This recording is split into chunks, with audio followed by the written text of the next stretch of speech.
आज आपण पाहणार आहोत ओल्या काजूंच्या बियांची भाजी। त्याच्यासाठी मी एका टोपात गरम पाणी केलेलं आहे, त्याच्यात बिया टाकून झाकण लावून घेतलेलं आहे। गॅस बंद करायचा आहे। हे बघा अशा प्रकारे एक उकळी आली की गॅस बंद करायचा आहे। बिया गाळून घ्यायच्या, त्याची सालं काढून घ्यायची आहेत आपल्याला बियांची। वाटपासाठी मी इथे 2 कांदे घेतलेले आहेत।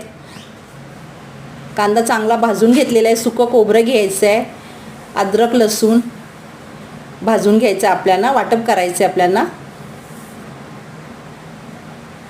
हे बघा अशा प्रकारे वाटपाचा मसाला तयार केलेला आहे। वाटप वाटून घ्यायचं आहे मिक्सरच्या भांड्यातून। हे बघा अशा प्रकारे मिक्सरच्या भांड्यातून मी वाटून घेतलेला आहे। एका कढईत तेल टाकायचं आहे। तेल चांगलं गरम झालं की हे वाटप टाकायचं आहे तेलावर। घरगुती मसाला टाकलेला आहे, घरगुती मसाला टाकलेला आहे, हळद टाकलेली आहे, गरम मसाला टाकलेला आहे, मीठ टाकायचं आहे। मसाला चांगला भाजून घ्यायचा आपल्याला।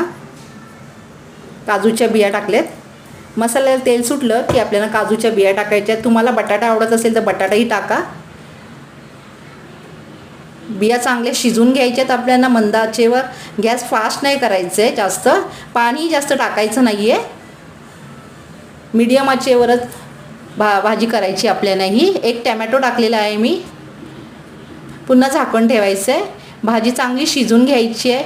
अशा प्रकारे मी ओल्या काजूच्या बियांची भाजी केलेली आहे। भाजी खूप छान होते, खायला खूप सुंदर लागते। तुम्ही करा, तुम्हालाही आवडेल।